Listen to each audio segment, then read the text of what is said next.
Hi everyone, I'm Vone Kevitz, knit and crochet designer for One of a Kind Makers Who Dare to Be Original, and I have a beautiful handmade accessories sister with me, Danielle Cass from Elleinad Accessories.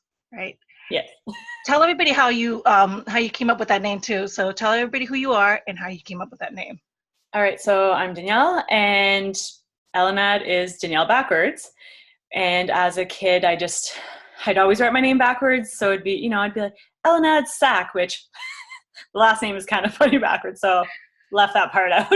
Um, yeah. So I just couldn't think of a really fun business name and just went with that because I thought it sounded cool and it makes for a great story. It does, and that was actually really great because when I found out, like my brain exploded there Yeah. because I Most was always people, wondering, like, I, I think to date, only like maybe 3 or 4 people have said, "Oh, that's Danielle backwards," and everyone else is just like, "What?" So, yeah, there's always 3% of the super special that see right through, isn't there? yeah.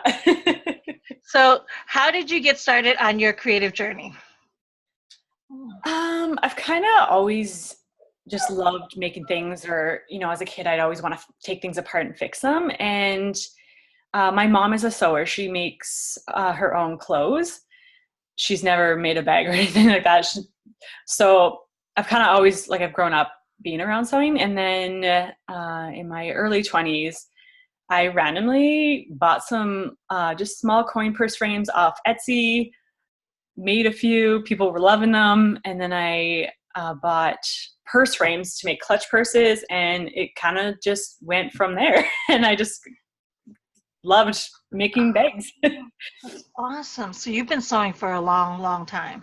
um, I took some classes as a kid, Mm-hmm. make a vest and Yeah.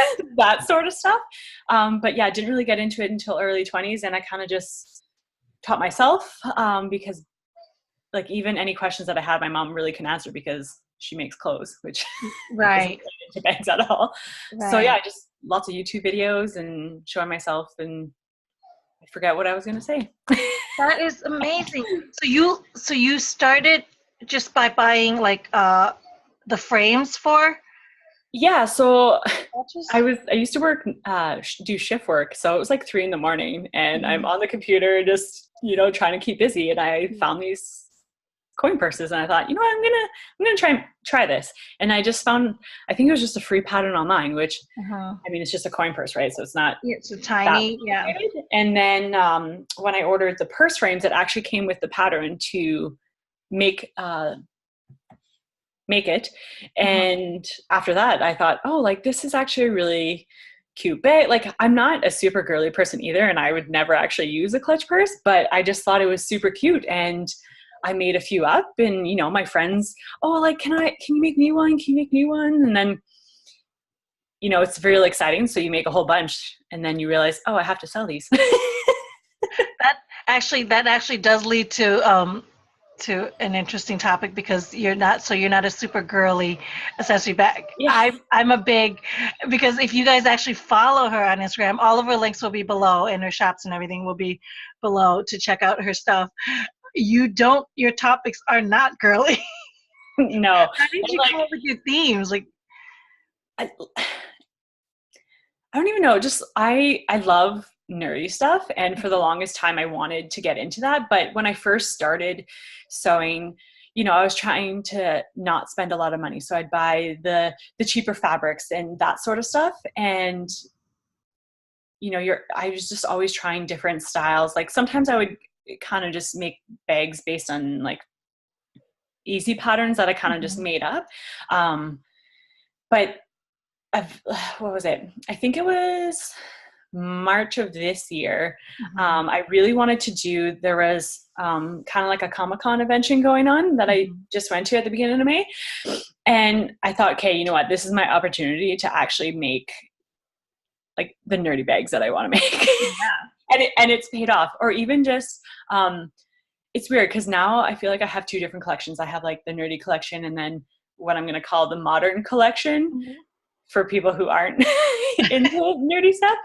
And yeah, like even growing up, I was never one to like carry a purse around or anything like that. And even when I started, I think I was in university, I started carrying a bag around, but I called it a bag. It was not a purse. Right. So I was a big tomboy growing up. And then, yeah, I just like, I love girly, like I like the look of Mm-hmm. like fancy stuff, but I would never actually, I'm just not a fancy person, but I like Yeah. the same thing with jewelry. I don't wear, like I have these 2 earrings that I wear all the time. I don't ever wear jewelry, but there's so much awesome jewelry out there. Mm-hmm. It's kind of No. weird. I grew up a tomboy too, so I totally relate. I totally relate. And I'm married to a huge like Star Trek and Star Wars, and we saw like we just finished watching. Did you see Endgame? Yes. Yeah. So good. Was not even like, I didn't know what to expect at all. And I came Mhm. out and I was like, well, I didn't expect to cry in that movie. I sobbed, I laughed, I Yeah. cried, I did all kinds of stuff. It was so good, so good. So we're two geeks, you know. So that's why I was like, I absolutely love like. So I'm very familiar with that world, Yeah. being married to John and all, and so I've learned to. But it's funny because when I first did knit and crochet and selling knit and crochet, he used to always tell me, he's like, you need, because we've been to a couple of Star Trek conventions, back in Yeah. the day when they were bigger and when they were local. Like Yeah. they don't come around us anymore. They're more like in Philly, and we'd have to travel to get to them. Yeah. But when they did, we would go, and he used to be like, you need to be making stuff for these guys. You know what I mean? Like, because there's such a market for everybody wants these, and I'm always like, I'm always nervous about the copyright, and I'm like, and all that stuff. So how do you Yeah. Like so many, I'm in a couple like Etsy groups on Facebook, and a lot of people ask about that. And what I've gotten from it is that basically, even some of the fabric that I bought, it says for home use only on it. uh-huh. So essentially, like if you don't have the license to resell the product, even though you're buying the fabric, you're Uh-huh. technically not supposed to, but everyone does it. And I think the companies don't really care Uh-huh. unless you're making millions of dollars off of it. Yes. Yes. So yeah, I get a lot of people asking me exactly, the copyright thing. And I tell them like, well, everyone does it. Uh-huh. I have heard of people getting listings shut down on Etsy and stuff. Uh-huh. I think a lot of it is people who sell Disney stuff. And if you use the word Oh, Disney, so I don't know if it's just like specific. I've heard a lot with Disney. That's like the main one. So I don't know if, yeah. I mean, I've always, in my Etsy shop, I've always had nerdy things in there, and I call it what it is, right? I use the word Star Trek, I use the word Harry Potter, Right. but it's been little stuff like keychains, or I Uh-huh. just posted what's left of my bags on Etsy, so we'll see if anything happens. Yeah. But yeah, it's weird because some people say, oh, I got an infringement notification, blah, blah, blah, and I know so many other people who don't get them, so I'm not sure how It works. Yeah. how people are even get like how they're like, is it someone's job to go search for that kind of stuff, like Yeah, I feel like it will, when it gets on their radar, they might, you know what I mean. But I know that Disney is active. You know yes. what I mean, with their stuff. But I know that my husband's always like, you need to make stuff for that stuff. But in truth, I'm not as like, to me, I enjoyed those topics with him. Yeah. Without him, like, I really, really enjoy those topics with him. You know what I Yeah. mean? But without him, I don't know if it would fuel me enough to pursue it on my own. Yeah. And therefore, you know what I mean? And therefore, I was like, when I decided to do handbags, I was like, I think I'm going to stick with, my knit and crochet stuff. But I know some people who do, like, Yeah. do that stuff. But yeah, you guys definitely have to go check out your stuff, because you definitely have a special niche for your. How do you source your fabric? Like, where? Oh my gosh, there's so many. I wish I could get it all in one place. And I had posted something on my stories, and someone asked me like, what's your favorite place to get fabric? And I honestly, I told her, I'm like, if I could buy it all in one place, that'd be awesome. But it's mostly just doing a lot of searching online. Yeah. And even like, because I'm in Canada, a lot of places don't ship to Canada. Oh, wow. So then it's like, okay, well, I got to figure out how to get it. Wow. I think I'm just, what's the word I'm thinking of? Like getting into wholesale accounts. So I don't know. So I'm hoping I'll be able to get some fabric that I haven't been able to get in the past. But a lot of it actually, surprisingly, one of the big fabric places in Canada is Fabricland. And surprisingly, they actually had a good chunk of stuff at the store when normally they don't. So it was just luck that I went in there when I was prepping for this last show that I went to. And I was like, literally it was all in the cart, knew they had just brought it out. And I was like, what is this? And I'm like going through all the fabric. And I'm like, you guys never have this stuff. And one of the girls was like, there's more over there. And I'm like, thank you. And I left with like 10 meters of fabric, or 10. Yeah, they do meters. So about 10 yards of fabric. Wow. That was a big score. Besides that, like, it just depends, because I'm just learning about, I don't know what they're called, but they do like flash rounds where they have like, they're like one of a kind prints you can only get from this company. So the one right now, it's called Floral Wars. So it's a Star Wars print with flowers essentially. But it's only once a year. It only happens once a year. Wow. So, and that's, I forget, I think it's based out of California. It's Notorious Fabrics. So that's, so there's apparently a whole bunch of other ones. Like I've heard of other ones too, that it's non-nerdy stuff. Where you pre-order this fabric, but it takes months to get printed and then actually arrive. So, and because it's once a year, I'm thinking, okay, I have to buy a lot. Yeah. Once a year, but there's so many options, like different prints and stuff. It's I've gone through my cart a couple times already. I haven't ordered yet. Wow. So you really are like, I work at my day job is at a textile mill. And so it's always, to me, it's fascinating to be in that world and we do high-end textiles. So we don't do prints or you know what I mean? It's warp and weft and images, but not like pictures, Yeah. And graphics is what I'm saying. Like they're more like art, like not drawings or anything, but more like shapes and everything. But, like weaving textiles. But it always fascinates me to see that world where we design like for a year in advance. Everything is like 6 months in advance before it releases and we sell it and everything. And being small business like me and working, like handmade where I do one of a kind.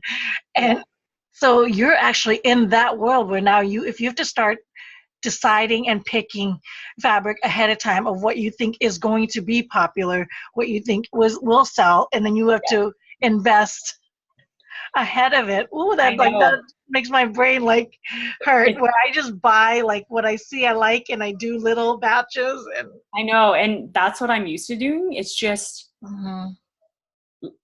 this year where it started, and even so, I'm going to. It's the same convention that I just went to. There's one in September in the city that's 2 hours away. 2.5. So I signed up for that show because it was a really great show. But now I'm thinking, I got to order more fabric for that show, even though it's not till September. So I'm like, hey, going through like what's going to sell, if there's anything new. Right now I'm really looking for Game of Thrones fabric. So that's the top on my list right now. And being that they're at the tail end, my husband watches that show, so being at the tail end, that's the one you want to grab. It's like, you know what I mean? So that is so cool. So you're very much in that world. This is not your husband, like you are equally so normally I do have a day job. Right now I'm kind of switching over because I used to do contract work, and you'd have to travel for like be away for a month at a time, and I'm over it. So I've been looking for a job where I live, but it's hard. So I've just been giving this my all and trying to make it work while applying for jobs at the same time.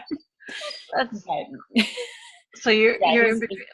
Well, you know what? This actually leads up to our great next question is, what is your big why for pursuing the solopreneur lifestyle?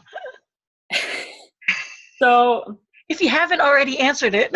Yeah, like I kind of answered it before, just saying like that I like mostly, like especially now with the stuff that I make, when I tell people it's handmade, they look at me and they're just like, you made that? Like, that's amazing. It's so nice. Like, it looks like something you would buy in a store. And I'm like, yes, like that's I love being able to say, yes, I made that. And I love people's reaction when they, when they love it or say that it's great. Like and I've just always wanted to be my own boss. Like even growing up, my first job was working at Wendy's.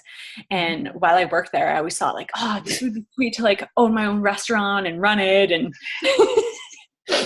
so, yeah. And I mean, my dad owns his own bit. Well, I think he's retired now, semi-retired. He had like, so I kind of grew up around that as well, like seeing the entrepreneurial side of stuff. I mean, not that I helped at all with that, but I probably get some of that from him. So, right.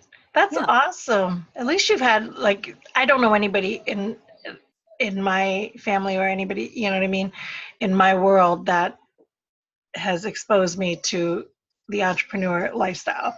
And I've only like felt it for myself like 5 years ago when I was like, I want to start selling what I've made, and you know what I mean, and doing what like and seeing how that goes. And the process alone is tough because I never went to business school. I don't know, you know what I mean? I never did any of that, but all I know is that I'm a creator, and and that's it. And then everything else is a learning process, Yeah. Like from the background or I've never actually like asked my dad for advice or anything on like how to run. Cause I mean, he did refrigeration and cooling. So, but I know it's been, I've pretty much done it all on my own, just learning as I go, which can be a good thing, but also a bad thing. Yeah. So how long have you been on Etsy? I think I opened my shop in 2014, the first time, but I had no idea what I was doing. Didn't sell anything in my first year. So kind of got discouraged a little bit. And that's so I didn't do anything for a really long time. And then I think maybe like a year, what was it? I forget if it was 2015 or 2016 when I kind of got back into it a little bit and made some nerdy key fobs. And that's when I had actually made, because I used to live in a town that was close to the border. So I actually went down to Minot in North Dakota, and I got to experience Joanne. And, oh my gosh, they actually used to ship to Canada because I did order some stuff from them once, and then I think like 2 years ago now they stopped shipping to Canada. So that was kind of a bum. And if I wanted to go to Minot from where I am now, it's about 4.5 hour drive, right? Like almost 5. So a bit of a longer drive. So yeah, I've debated a few times doing it, but wow, I'm losing my train of thought a lot today. Amazing, like the things that we take for granted. So that 5 hours just to get to a Joanne fabric store is basically what you're saying to me. Yeah, in my head, I'm like, it'd be worth it. A 10-hour drive. I have Joann's, Michael's, AC Moore's, and Hobby Lobby all in the same 10-minute drive from my house. I wish. Here there's Michael's here, but it's definitely not as great as the Michael's in the States. Right. And the prices are way higher. And they're not big, and then they don't have fabrics. They're not, Joann's is the fabric. I think they have fabric. They have a bit of fabric like squares, like the fat quarters. But Yeah. This is just water. I I don't know. want I was just watching one of your videos the other day, and you were saying like, I gotta spray the dogs. this is just water. Don't call PETA on me, okay, people? Somebody gave us this great tip um, about like just spray water, and they're not afraid of water, Yeah. but for some reason this spray they act like it's like the death of them, and Well, you like if someone sprayed you with water, you wouldn't want it either, right? So now it's just like, true. okay, yeah, True, because and John has sprayed me when I get out of line, so he has tried to discipline me with it, and it's not fun. I will admit. Oh, that's too funny. But it worked because I do calm down after. Because I don't want to get sprayed again. It's like, I'm sorry. I went too far. I get it. So, what is your making process? I wouldn't really say there's a process. It's kind of more I have a thought and I go with it. A lot of times, yeah, I'll think of something that I want to make, and then I just do a lot of research, whether it's looking on Pinterest or Instagram, or sometimes like the other day I was at the grocery store, and they have like, it's a superstore, so they have clothes and stuff and everything in there. So I was just looking around. I'm like, ooh, like they have some bags in here. These are really nice. So I kind of took a picture and thought, I might be able to recreate this, just because I liked the way that it looked. I don't overly love making patterns, so I rather use a pattern. It's just easier. Mm-hmm. I'm a maker, not a designer. Right. Right. I have made like the odd pattern, but it's a lot of trial and error, and I kind of just want to, even making from a pattern, making it for the first time is a lot of work, because you got to figure out absolutely everything, right? So I'd rather just have the pattern and go from there, and then I don't mind doing adjustments and stuff, because a lot of patterns I'll make them and think, why is that in the pattern? Like, I got to change that. Yeah, that's awesome. So you do a lot of your bags through patterns with patterns. Yeah, because awesome. A lot of times I'll have a specific idea in mind for what I want for a bag, and then I kind of just go and look for that. But the new bags that I've been making, the ones with the strap anchors, I forget how I came across them, but basically my mom said, I want you to make me a bag. She's a fancy person. So I was like, okay, I got to find a bag that, looks nice. And I just came across that pattern. She's like, oh, I really like that. It's a nice pattern. And that's why, like, I named it the Madame Lise. Right. Because her name is Lise. And her side of the family is French. So that's why I kind of gave it a French name. And then another, basically the same style as the nerdy bags, but fancy. Those ones are going to be called Madame Carmen. People are going to say Carmen, but my grandma's name is Carmen. So I'm trying to keep the names in the family. Nice. But there's not too many women in my family, so I'm coming across that same. So my patterns that I'm creating for the knit and crochet patterns, I've wanted to keep a theme of Bible names, and of course I do a lot of female stuff. So I'm like, but I'm quickly running out of like female Bible names that I'm like learning, and but I have a running list, but it's gonna run low on me unless people like share them with me further than my knowledge of it. But I'm limiting myself in that same. I'm finding myself in that same category, in that same problem in the naming process too. That's funny. Do you have any tips for newbie makers? It would mostly be, don't afraid to ask questions. Like, what's the word? Like, meet up and like meet other makers. Like, befriend other makers, because one, it's easier to talk to when you have something in common. And so, if you're a new maker, like, for example, if someone came to me asking me questions, like, for sure, I've obviously been doing it longer than you. I can tell you all the stuff not to do. That sort of thing. But the one thing, it's kind of a pet peeve because I have some people who've never spoken to me before. Like they'll message me on Instagram and ask me, oh, where do you get your fabric? And it drives me crazy because I think that's super rude. Like at least try. Yeah.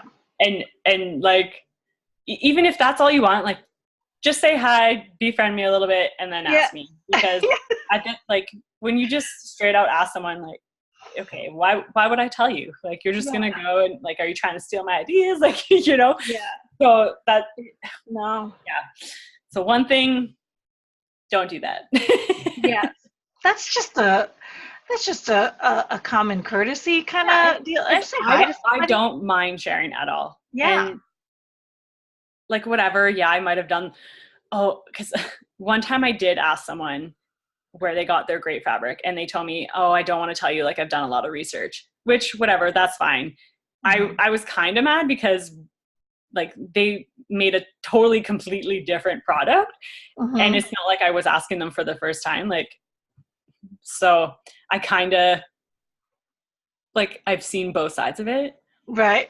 So I don't know. Work in the middle, but that is your tip, is to go ahead and ask. Yeah, like ask, but at least say hi first.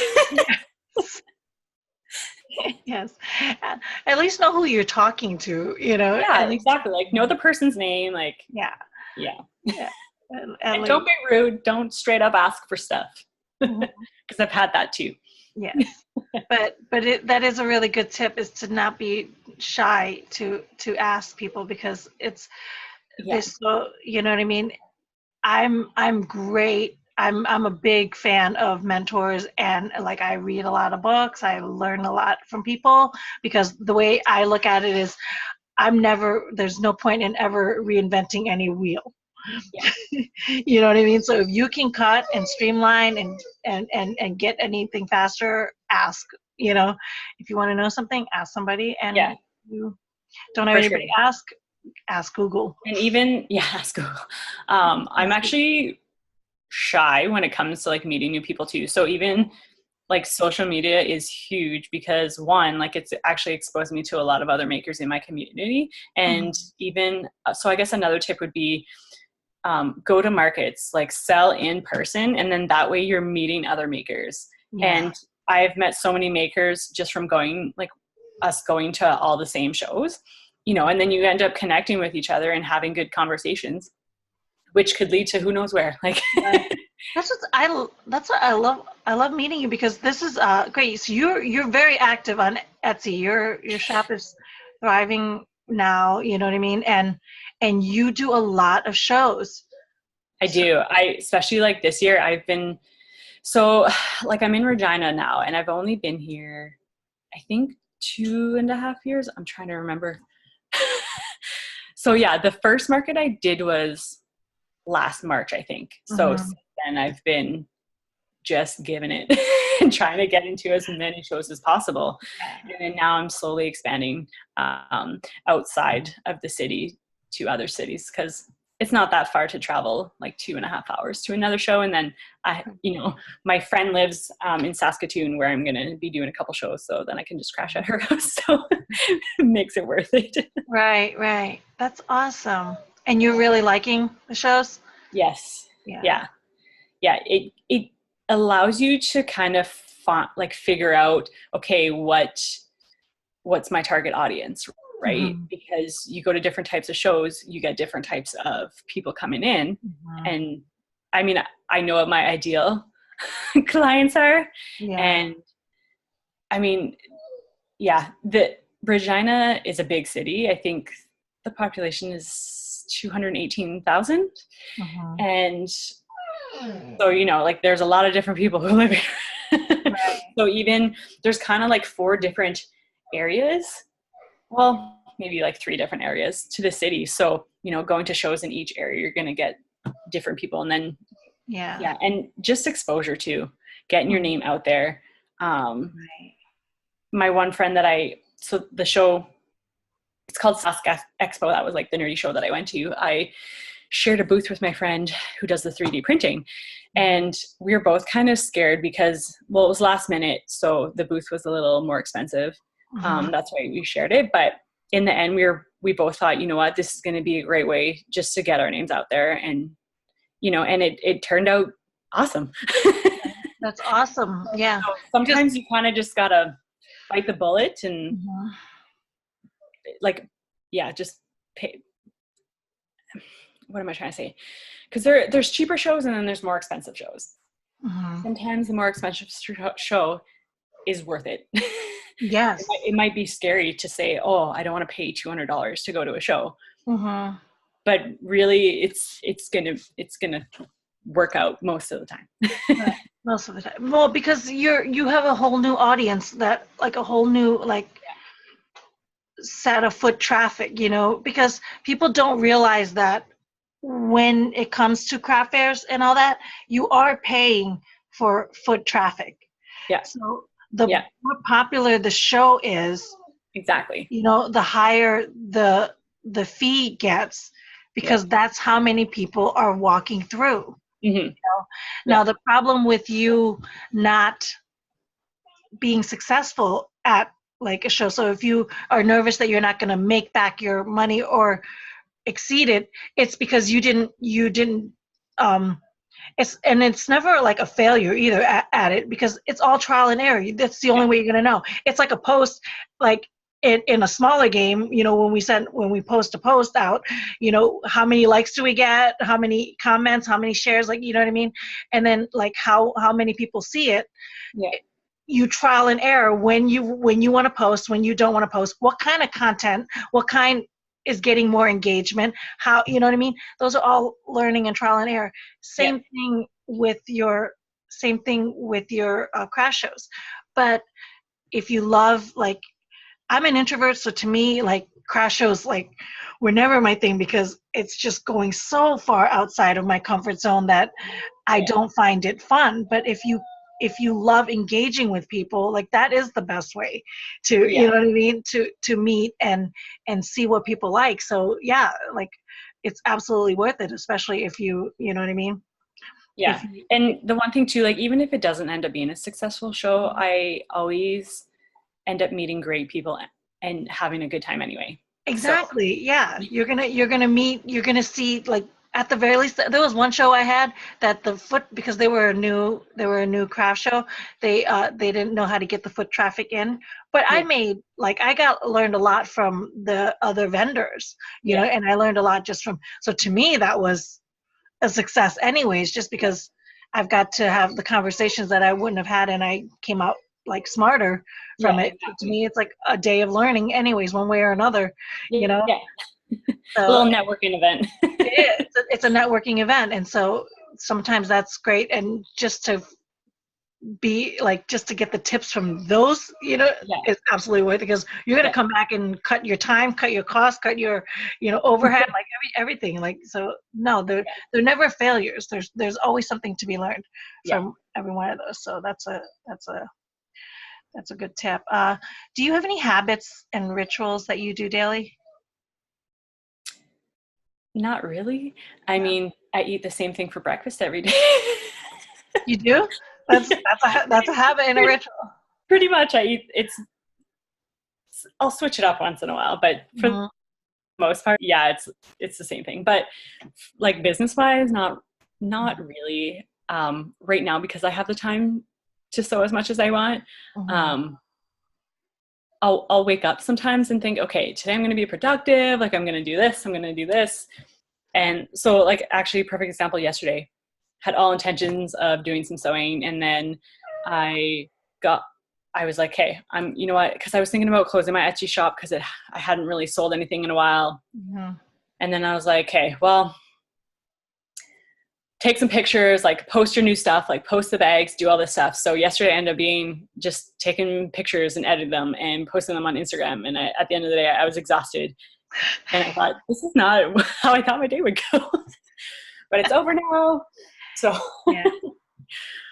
but besides that, I mean, there's no I don't have any specific, like, okay, I got to get up and make 2 bags today.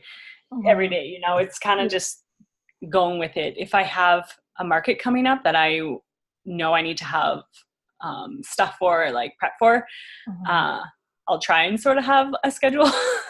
Right. I know when I was prepping for my last show, the one day I made 3 bags in one day, and that was just kind of like a leisurely pace. And I thought, okay, that's my goal now. I know that I can make 3 bags a day, so all this week I need to make 3 bags a day. I didn't quite achieve that, but I did. I think the 1 week I made like 10 bags in 1 week. Wow, that's good. That was some hustling. Yeah. That's some hustling. How do you invest in yourself? I'll never stop learning. So whether it's trying new patterns or learning new skills or business ideas or from other people, or self-care, like taking rest. I don't want to work until I'm burnt out and then can't do anything. A lot of it too is having confidence in my products. Because if I'm not confident in a product, how can I expect other people to be confident, let alone buy it?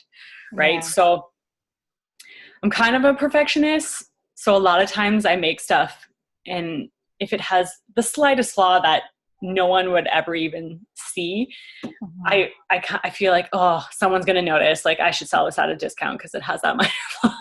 Right. But no, you know, and then I got to remind myself, like, no, it's good. It's perfect. It's still good. Yeah, kind of just everything we've talked about already. Asking, you know, if you need help, ask for help. And the maker community, because it's hard to talk about your handmade business with people who aren't a handmade business, right? Because they don't understand what you're going through. So even a lot of times if something came up, I can't think of an example right now, but if something came up, you know, I have some people on Instagram that I could go to and be like, hey, like this just happened. Like, what should I do? Or has this ever happened to you? You know, and just constantly learning and growing and learning from mistakes or anything like that. Yeah, that's a great way. That's how I continually invest myself, is I'm constantly learning and improving. And, you know, and it's not always about business, because half the time it's just life learning and my productivity and my, you know, and my mindset. I'm constantly learning to grow in that aspect of it. So yeah, those are great tips. Danielle, thank you so much for doing this interview with me. Thanks for inviting me. This was a lot of fun. It was, yeah. You guys, her links are below, and be sure to follow her and go check out her Etsy shop, because I'm sure she's revived it now since when this airs. This is going to be August. Thank you, and until next time, guys, be sure to subscribe and go follow her. And it's Elleinad Accessories on Instagram, right? Yeah. Yes. All right. God bless. Until next time. Bye. Thank you. Bye.